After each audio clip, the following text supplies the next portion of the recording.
Scotland's wind turbines are not what they seem. You know, the windmills? Yeah, not really doing what they're supposed to do. The UN is trying to regulate your speech.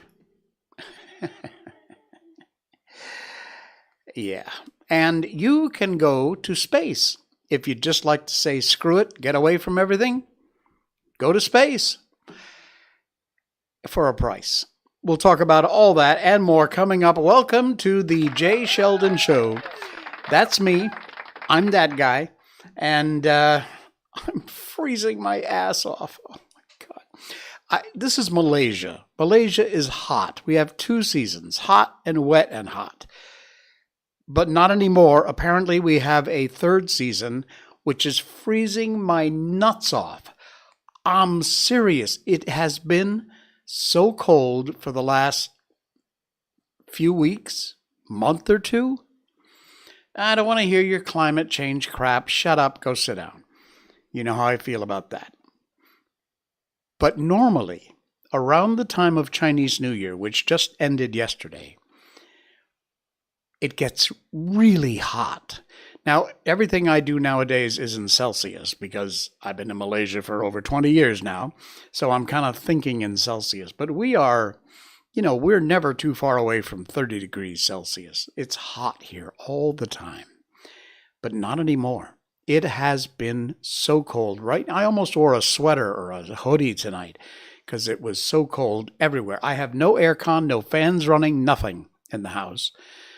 It's actually colder outside than it is inside. So, yeah, it's nuts. The one person who really doesn't mind the heat is this little lady, Miko, our favorite Shiba Inu little girl. And she's great because she's got all the fur in the world. So she can put up with it. She also did really well on Chinese New Year. I know I've shown you these pictures before. This is actually a new take on Miko and her ang paos, which are the little gifty things they give out for, look at that face, huh? What's not to love? She's doing great, although she had a little food thing today. She wasn't so happy about eating her food. So, yeah, but she's doing fine. And I think she actually loves this cold weather. She had extra energy today. She was running around, tearing her toys apart, and doing great. So I think because Shiba Inu's, from Japan originally, the breed, and she's not from Japan, but she is a purebred Shiba Inu. And so it's in her genes. She's not opposed to this whole cold weather thing. Hey, you want to get something nice for your fur friends? Check it out today. It's the sponsor of the Miko update, and it's Barkbox.com. If you go to our special link, there's 2 links in our show notes. Check them out. Barkbox.com/Miko. That'll get you a free extra month when you sign up for a multi-month subscription. Barkbox is a box of toys, treats, and chews that are delivered right to your door every month. You sign up for 1 month, 6 months, 12 months, and if you use our link, you'll get an extra month when you sign up for a multi-month subscription. Inside are the most amazing toys. You get a couple of toys every month. Your dog can chew the hell out of them. And a couple of bags of treats, so you'll be good for the month to go. And a dog chew. That's inside. They're all made from natural ingredients, good for your dog. If your dog has any allergies, you can tell them, and they'll make sure you don't get that. And if you're ever not satisfied with absolutely anything for any reason, you give customer service a tinkle, and they will take care of it. They'll make it right. 100% customer satisfaction guaranteed. Barkbox.com/Miko, or if you don't want the free month, look at that second link in our show notes down there. It's for a free dog bed. They're gorgeous. There's even different sizes depending upon how big your dog is. And it's free when you sign up with Barkbox.com. There's 3 different choices of fabrics. They're comfy. Your dog is going to love it. They look great. Go check them out. because they're really nice. And you can get one for free when you sign up. Barkbox.com/Miko, or our second link, which will take you through and get you into the free dog bed. Barkbox.com. Thanks, guys, over there. We really, really appreciate your sponsoring the show and sponsoring our Miko update. Yeah, we've got so much stuff going on here, and we're going to get to some. We're going to get to some of it in, what is that? It's that special delivery order from China. There it goes. Okay, where's our first story tonight? Oh, yeah, the whole scammy it's back. The whole, yes, I went through all the trouble of making that today, okay? Are you happy now? Floating through the, okay, if you're listening on the podcast, you don't know what's going on. There is a balloon with some Chinese takeout attached to it that is floating across our set today. Because, of course, they finally shot down the balloon after it had gathered all the information it needed, apparently. I don't know what happened to the story about there being second and possibly a third balloon, but it's all just kind of, oh, look, a shiny red object. So, okay, there it goes. Bye. Bye. Oh, there it is. Over there. Bye. Go away. Okay. What do we got? No, okay, balloon. Thanks. Overkill. All right, Scotland. Windmills. Bull crap. Dozens of giant turbines at Scotland's wind farms are being powered by diesel generators. Way to go, green people.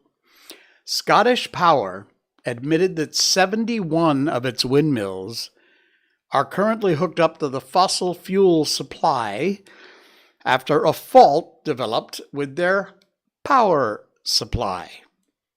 The windmills, which are supposed to create power, are having to be run by diesel. The reason is they have to keep these things spinning. Otherwise, they lock up, they freeze up, they have problems. So even if there is no wind, then a diesel generator kicks in and keeps the turbine blades moving. Well, that really doesn't help much when they've had a problem and they can't move, so the diesel engines are forced to act in order to keep the turbines warm during very cold weather in December. A whistleblower told the Sunday Mail the incident is among a number of environmental and health and safety failings. Such a scam. The worker, who asked to remain anonymous, said the Scottish government, this is a quote, wants to make our country attractive to foreign investors, as 40% of the wind that blows across Europe blows across Scotland. However, that should not mean we put up with our waterways and nature being polluted with carbon from diesel generators and hydraulic oil. People should be aware that while their energy costs continue to rise, wind farms are not operating as efficiently as they should be or could be because of corporate greed. Labour's South Scotland MSP Colin Smith said, the SNP and the Greens have proven time and time again they simply cannot be trusted on environmental issues. They laud Scotland's potential for renewables, but don't appear to ensure that those that already exist are running right. This isn't the first problem, he says, raised about this site, and there is concern about a lack of openness when problems arrive. Whatever the reasons, having to use diesel to de-ice faulty turbines is environmental madness and a scam, basically.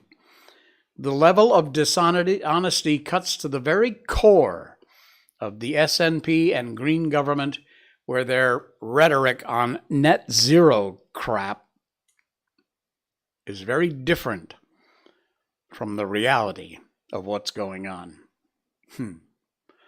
Unbelievable. There's all kinds of background information on this turbine thing and how the whole thing is just really more information from the whistleblower. It's scary. He claimed also there's other technical issues, environmental problems discovered, including turbines left operating on half power for long periods because of faulty converter modules. Others were in test mode, where they take rather than contribute electricity from the grid.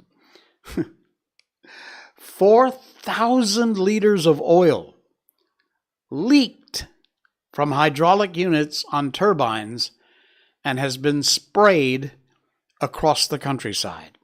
4,000 liters of oil just leaked out. Wind turbines picked it up, sprayed it out across the countryside. Very environmentally friendly. And a bunch of concerns about safety standards, transparency. It just goes on and on. Read the whole story. It's in our show notes tonight, and it's some scary stuff.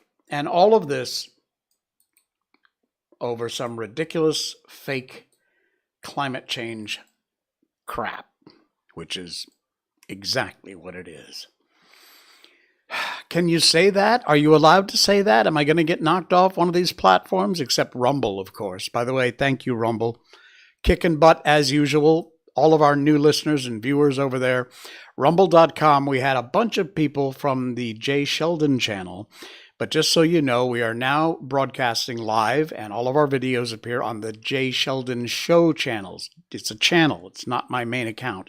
So right over there, if you're watching the show, there's a follow button. Even if you followed me on my Jay Sheldon account, go to the link for the Jay Sheldon Show. That's the top link in our show notes. And right over there is a button that says follow. It's green. Click it. And thank you. It's free. Absolutely free. All right. Free speech. UN. Sticking their nose in again where it doesn't belong and nobody wants them. They have decided they're going to provide platforms with guidelines for regulating speech. Here we go again. It just doesn't stop. Pushing for regulation. The United Nations Educational, Scientific, and Cultural Organization, UNESCO, you've heard of that before. They are continuing its efforts to crack down on what they call online misinformation. You know, I love it. If it doesn't go along with what you believe, you call it misinformation. If it agrees with your point of view, it's not misinformation. Well, that's not the definition of misinformation. Misinformation is something that is incorrect, that is wrong, not that differs from your opinion. But that's what these folks are doing. That's what governments are doing. That's what these idiots at UNESCO are starting to do. In a press release, they announced they're working on global guidelines, which hopefully the globe will say, you, in order to help digital platforms fight misinformation. Part of its mandate, UNESCO has launched a global dialogue to provide guidelines for regulating digital platforms, to fight disinformation, hate speech, and protect freedom of expression and human rights. Well, you know, right there in that one statement are two completely opposite things. You people apparently are not supposed to be stupid. Did you pre-read this before you put it out there? A global dialogue to provide guidelines for regulating speech to fight disinformation and hate speech. Second thought, to protect freedom of expression and human rights. Wrong. Sorry, you don't make any sense. Nothing you said makes any sense. I am significantly dumber for having listened to you. Go sit in the corner. If you want to have a laugh, read the rest of this ridiculous story. It's in our show notes, and it's just They're going to keep doing what, once, who is it that said power corrupts and absolute power corrupts absolutely? That's all this is about. Mask mandates, vaccine mandates, regulating speech online. It's a power trip. That's all it is. These people love their power. It's not even the money. Yeah, it's money in a lot of cases. But moreover, it's power. And once they get that power, they will never let it go. Take a look at history and take a look at what's happening right now. Wow. All right. As much as I have an extremely conservative point of view on many, many things, there is one thing that most conservatives are very in favor of, and I am diametrically opposed to, have been all my life, continue to be, and nothing will ever change my mind. The death penalty. I am opposed to the death penalty for any reason. And before you start your arguments, yes, I am more than willing to put someone in prison for the rest of their life with no possibility of parole and pay for it with my taxes. I have no problem with that whatsoever. And in some of these cases where you say, kill him, zap him, give him the injection, death penalty. No, I do not think the state or anybody has the right to take a human life for any reason whatsoever. I will say, now that I'm saying it out loud, the one exception would be self-defense. If someone is going to kill you, I believe you have a right to kill them, to stop them. But that is the only exception in my book. The death penalty, thankfully, has been taken away in most civilized countries, but not in some. This is a story that just goes to my point. Missouri is about to kill a man who witnesses say was 2,000 miles away at the time of the crime. And that is the gentleman right there.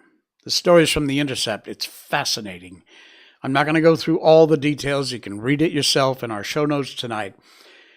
Leonard Raheem Taylor is scheduled for execution tomorrow, 24 hours from now. The state's case against him doesn't add up. Leonard Raheem Taylor was recorded passing through the security at St. Louis Lambert International Airport on the morning of Friday, November 26, 2004, wearing dark pants, pink shirt, cream-colored hat. Taylor carried 2 bags as he made his way to Gate 16 to catch the Southwest Airlines flight departing at 8:10 for Ontario, California. That Taylor made this trip is undisputed. What it means depends on who you believe. According to the state of Missouri, the trip was evidence that Taylor, then 40, was fleeing St. Louis after brutally murdering his 28-year-old girlfriend, Angela Rowe. But with a twist. He was planning to meet his 13-year-old daughter, Deja, for the first time. During the visit, both Deja and her mother, Taylor's former girlfriend, say that Taylor called Rowe in St. Louis, put Deja on the phone to chat with one of Rowe's daughters. In other words, in the days after Taylor boarded that westbound flight, Rowe and her children were very much alive. Now, despite this discrepancy, Taylor was arrested 2 weeks later, tried on 4 counts of first-degree murder, and sentenced to death. Always maintained his innocence, arguing police fixated on him as a suspect, and ignoring a compelling alibi supported by witness statements in favor of a theory in which he slaughtered his loved ones and then stayed at the crime scene for days before flying to California. The case states rested on Taylor's brother, Perry, who was relentlessly harassed by police until finally he implicated his brother in the crime. He recanted his statements long before the trial in 2008.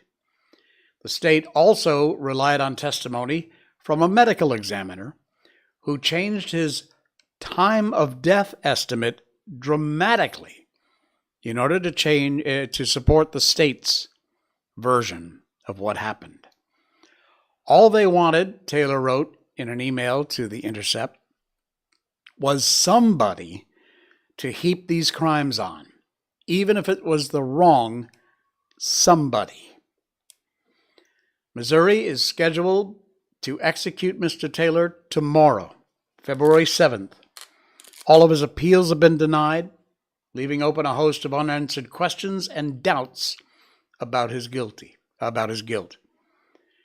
His efforts to avail himself of a Missouri law that allows prosecutors to reopen possible wrongful convictions have been rebuffed by St. Louis County Prosecuting Attorney Wesley Bell.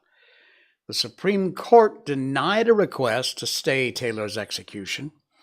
The Midwest Innocence Project has asked Governor Mike Parsons to intervene and conduct an inquiry. The lawyers have grave concerns Missouri is going to execute an innocent man. If there is even a moment, a sliver of doubt, as from the little bits I read to you, obviously there is, that's what I'm talking about. Better to let 1,000 guilty men go free than to execute one innocent man. And the belief is that this man is innocent. And in 24 hours, he may well be dead. Let's hope not. I'll keep an eye on that story. I'll let you know in our updated show on Wednesday what happens with this story, because it's a sham and it's a shame. Like I said, I am extremely conservative in most of my opinions and values, but when it comes to that one, not the case. No death penalty. Here in Malaysia, although I believe we've changed it, I don't know exactly how, so I'm not going to be specific. But if I'm not mistaken, we were hanging drug dealers for simple, stupid stuff like marijuana.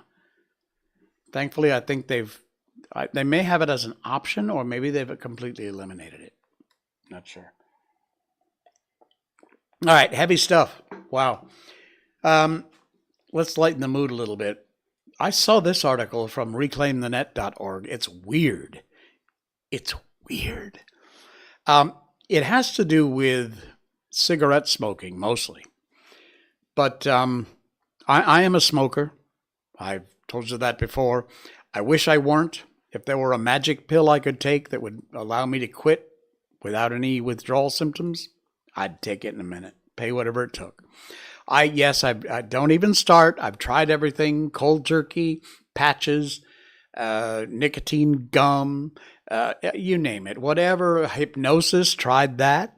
Acupuncture, tried that. Nothing worked. I don't like smoking. I do not enjoy smoking. I am addicted to nicotine. That's just the way it is. Can't quit. Tried everything. Like I said, if there were a magic pill, I'd take it. Well, having said that, take a look at this. The strange censorship of HBO movie posters. And they have yet to give a reason for why, except that the only thing I can think of is it's not politically correct anymore. You see that? This guy who looks like he's doing that Italian tasty meatball. He's not. In the original, he's smoking a cigarette. In recent times, media companies have been censoring old content to fit today's corporate sensibilities. And the streaming platform HBO Max is censoring cigarettes from old movie posters. I got some examples coming up. The streaming service offered by Warner Brothers Discovery provides access to a wide variety of content, which includes original movies, documentaries, and also old films. Back in the day when, there you go, there's the life and times of Judge Roy Bean. This guy was actually, that's not a cigarette, that's a cigar. That's an old stogie, which is in the original poster. And there's the new poster. Gone. You know, the anti-smoking folks did it right. Back in the 60s and 70s, they made it not cool to smoke. And that branding is what caught on. And that's why we have significantly less young people starting to smoke these days. And if you are in that category, don't start. As a smoker for, 50 years? I can tell you, don't start. But they did it right when they came out with their anti-smoking campaign. So anyway, here's some other examples of some of these movie posters. Warren Beatty, Julie Christie, and McCabe and Mrs. Miller. This is the original over here with the cigar. And there is it just looks stupid. The guy's just holding his fingers up in the air. What else we got? There was a crooked man. There you go, with the cigar. And, okay, that one doesn't look as bad, but still, there's the revised version without the cigar. Take a look at this. There's a cigarette. There's a cigarette. And here is from Fallen Angels. Cigarettes are gone. HBO Max has yet to say why they've removed this poster's cigarettes. And oddly, multiple other movie posters on the platform still do feature cigarettes, including The Many Saints of Newark and The Man Who Knew Too Much. But in some cases, like these here, they have completely erased the cigarettes, or cigars, as the case may be. How weird is that? Very strange. If you want to check out the whole story, it's in our show notes tonight. If you want to just get away from it all, you can do that, Just go to space. Why not? I'm not kidding. Doesn't matter who you are. NASA is going to allow private astronauts on the International Space Station. Now, there's a price.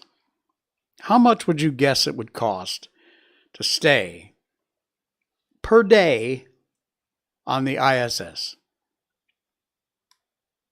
$5,000? $10,000? We're talking USD here. More. Between $11,250 and $22,500 a day. Whoa. NASA wants to create a sustainable economy in low Earth orbit. So, if you want to, and you can afford it, you can go live on the ISS for a day or two. If you've got between $11,000 and $22,000.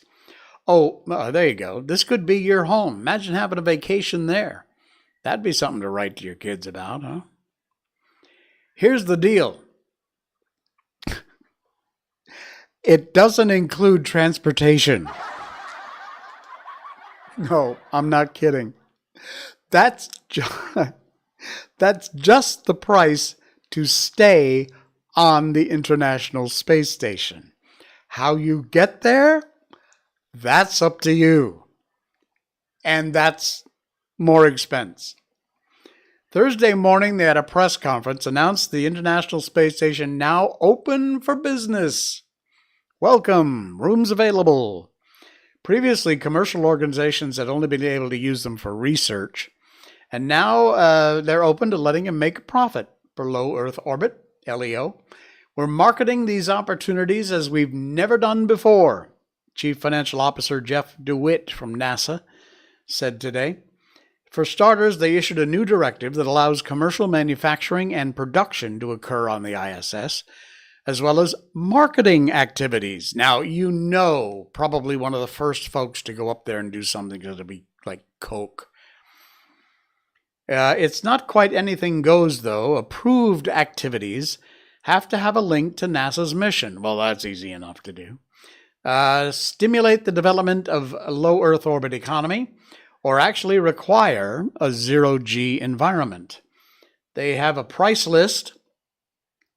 It's setting aside 5% of the ISS annual resources, including astronaut time and cargo mass, for commercial use. The cheapest cargo option is $3,000 per kilo to get it there, and an additional 3,000 kilo to dispose of it in the trash, which I thought pretty much means just shoving it out into space. If you want it back after your flight and your stay, that'll be $6,000, a returning fee. Although round trips per kilo are more expensive if you need power or life support on the way home. So if you want to bring your dog into space, that's more. Unbelievable. So yeah, you can go stay on the International Space Station between 11 and 22,000 a day plus transportation. Be prepared. You can do it though. It's available as of right now. Seriously. As of right now, you can go off and have a great holiday in space. Now, honestly, I would do it. If I could afford it, which I cannot, and will never, ever be able to. If I could afford it, I would absolutely do it. That would be so cool, wouldn't it? Can you imagine? I mean, never mind zero G's, which would be amazing, but just the ability to look out the window at this big blue ball we all live on. I think, like so many people that get out into space say, it puts you in your place once you've been there. You realize just how insignificant your problems are and how much of a very tiny, small little cog in the operation of Earth that you really are. It's, I think for a lot of people, except those really whacked ones, it is an ego-numbing experience. And that is a good thing. That is a very good thing. All those people out there, you meet a million of them every day, who think they're all that in a bag of chips, that it doesn't stink. You put them out into space and they take a look back down at that planet we call Earth. And you've got to have a life-changing experience. You just have to. You're not human if you don't. And make you realize how small a part of the whole planet you are. Maybe that's what we ought to do. Let's start a GoFundMe and pick out a bunch of people whose egos are like way out there.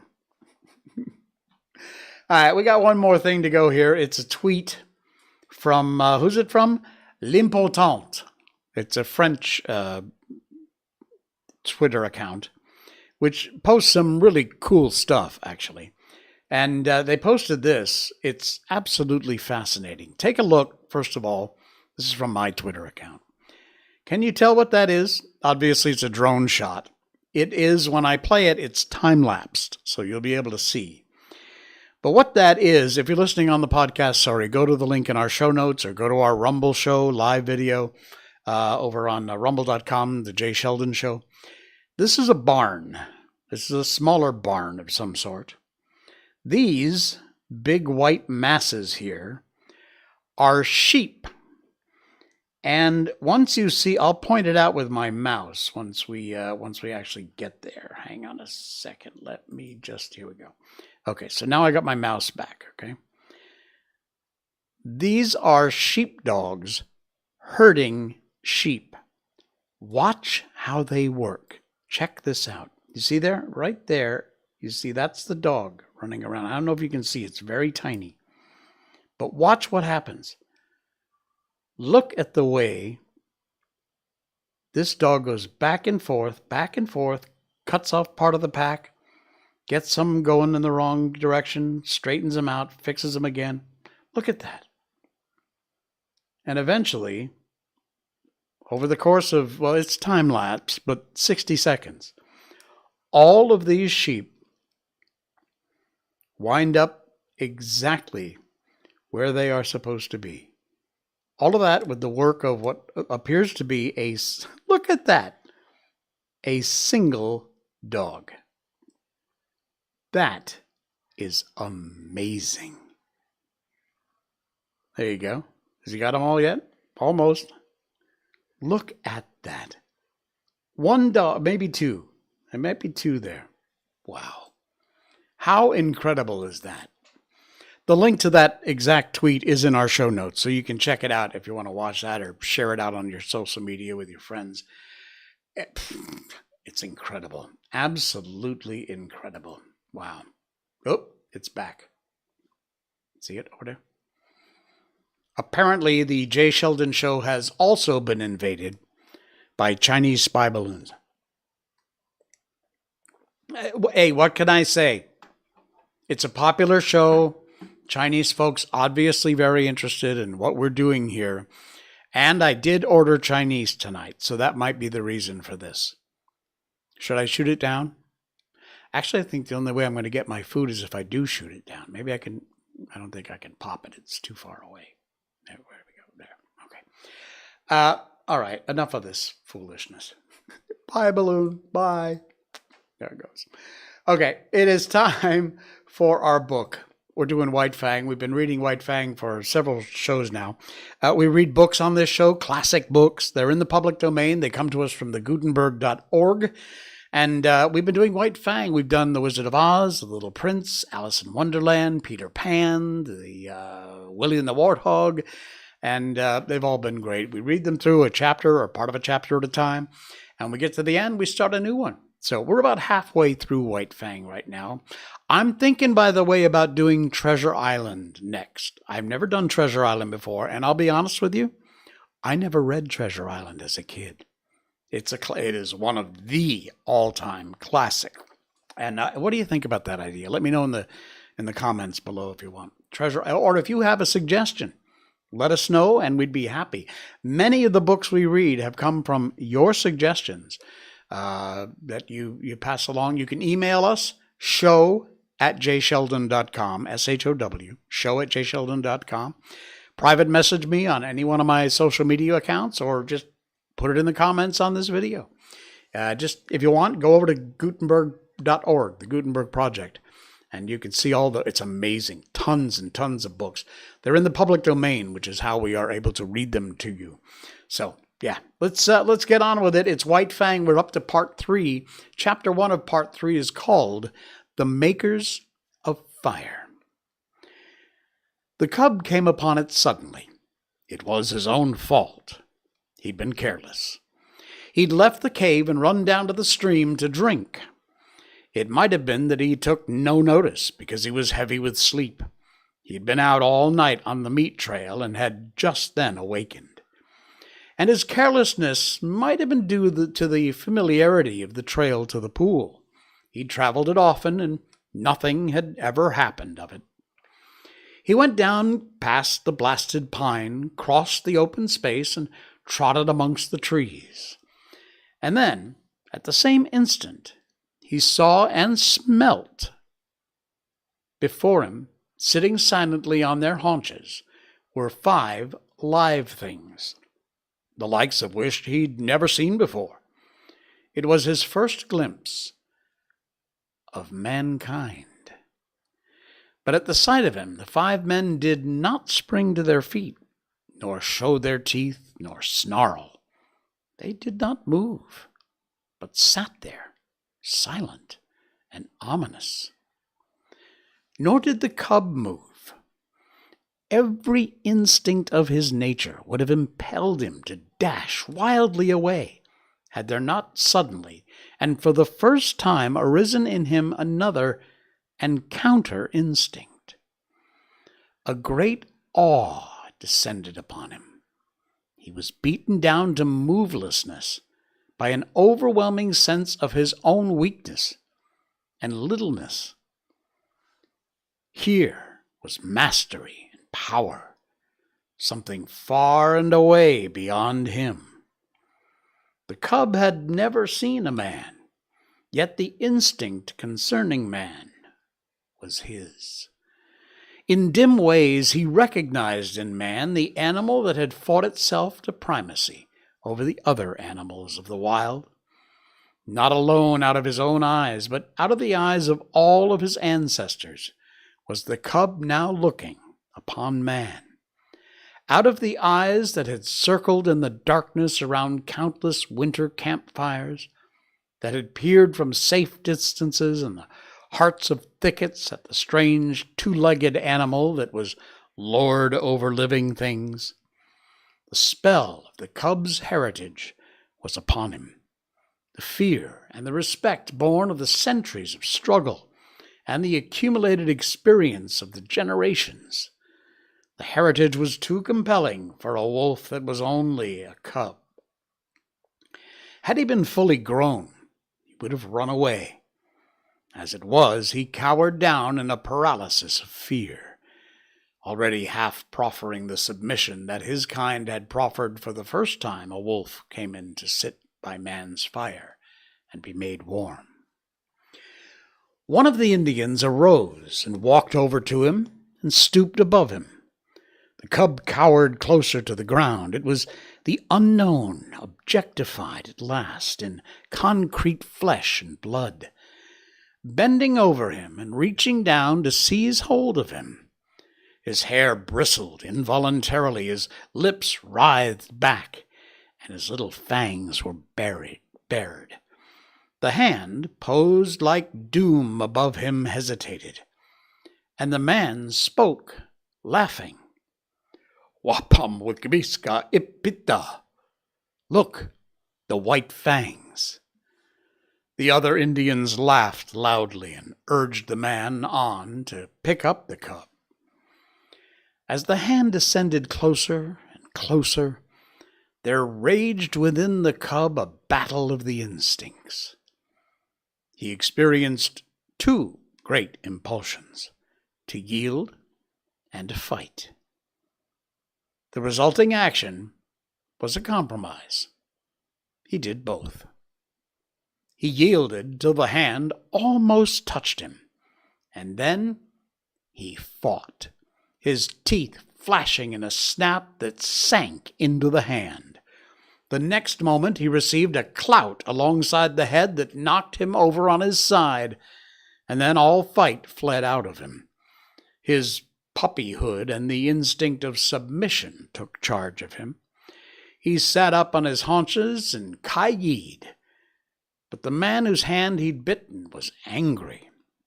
The cub received a clout on the other side of his head, whereupon he sat up and ki-yeed even louder than before. The four Indians laughed more loudly, while even the man who'd been bitten began to laugh. They surrounded the cub and laughed at him, while he wailed out of his terror and his hurt. In the midst of it, he heard something. The Indians heard it too, but the cub knew what it was, and with a long last wail that had in it more triumph than grief, he ceased his noise and waited for the coming of his mother, of his ferocious and indomitable mother, who fought and killed the things and was never afraid. She was snarling as she ran. She heard the cry of her cub and was dashing to save him. She bounded in amongst them, her anxious and militant motherhood making her anything but a pretty sight. But to the cub, the spectacle of her protective rage was pleasing. He uttered a glad little cry and bounded to meet her, while the man-animals went back hastily several steps. The she-wolf stood over against her cub, facing the men with bristling hair, a snarling rumble deep in her throat, her face distorted, malignant with menace. Even the bridge of the nose wrinkled from tip to eyes, so prodigious was her snarl. Then it was that a cry went up from one of the men. "Kichi!" was what he'd uttered. It was an exclamation of surprise. The cub felt his mother wilting at the sound. "Kichi!" the man cried again, this time with sharpness and authority. And then the cub saw his mother, the she-wolf, the fearless one, crouching down until her belly touched the ground, whimpering, wagging her tail, making peace signs. The cub couldn't understand. He was appalled. The awe of man rushed over him again. His instinct had been true. His mother verified it. She, too, rendered submission to the man-animals. The man who had spoken came over to her. He put his hand on her head, and she only crouched closer. She didn't snap or threaten to snap. The other men came up and surrounded her and felt her, pawed her, which actions she made no attempt to resent. They were greatly excited, many noises with their mouths. These noises were not indications of danger, the cub decided as he crouched near his mother, still bristling from time to time, but not doing his best to submit. "It is not strange," an Indian was saying. "Her father was a wolf. It is true, her mother was a dog. But did not my brother tie her out in the woods all of 3 nights in the mating season? Therefore was the father of Kichi a wolf?" "It is a year, Gray Beaver, since she ran away," spoke a second Indian. "It is not strange, Salmon Tongue," Gray Beaver answered. "It was the time of the famine, and there was no meat for the dogs." "She has lived with the wolves," said a third Indian. "So it would seem, Three Eagles," Gray Beaver answered, laying his hand on the cub, "and this be the sign of it." The cub snarled a little at the touch of the hand, and the hand flew back to administer a clout, whereupon the cub covered his fangs and sank down submissively, while the hand, returning, rubbed behind his ears, up and down his back. "This be the sign of it," Gray Beaver went on. "It is plain his mother is Kichi, but his father was a wolf. Wherefore is there in him little dog and much wolf. I have spoken. He is my dog, for was not Kichi my brother's dog, and is not my brother dead?" The cub, who had thus received a name in the world, lay and watched. For a time the man-animals continued to make their mouth noises, and then Gray Beaver took a knife from a sheath that hung around his neck, went into the thicket, and cut a stick. White Fang watched him. He notched the stick at each end, and in the notches fashioned strings of rawhide. One string he tied around the throat of Kichi, and then he led her to a small pine around which he tied the other string. White Fang followed and lay down beside her. Salmon Tongue's hand reached out to him and rolled him over on his back. Kichi looked on anxiously. White Fang felt fear mounting in him again. He could not quite suppress a snarl, but he made no offer to snap. The hand, with fingers crooked and spread apart, rubbed his stomach in a playful way, rolled him from side to side. It was ridiculous and ungainly, laying there on his back with his legs sprawling in the air. Besides, it was a position of such utter helplessness that White Fang's whole nature revolted against it. He could do nothing to defend himself if this man-animal intended harm. White Fang knew that he could not escape it. How would he spring away with his forelegs in the air above him? Yet submission made him master his fear, and he only growled softly. This growl he could not suppress, nor did the man-animal resent it by giving him a blow on the head.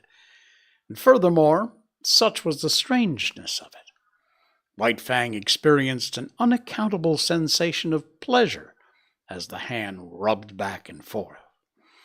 When he was rolled on his side, he ceased to growl. When the fingers pressed and prodded at the base of his ears, the pleasurable sensation increased. And when, with a final rub and a scratch, the man left him alone and went away, all fear had died out of White Fang. He was to know many fears and times in his dealing with man, yet it was a token of the fearless companionship with man that was ultimately to be his. After a time, White Fang heard strange noises approaching.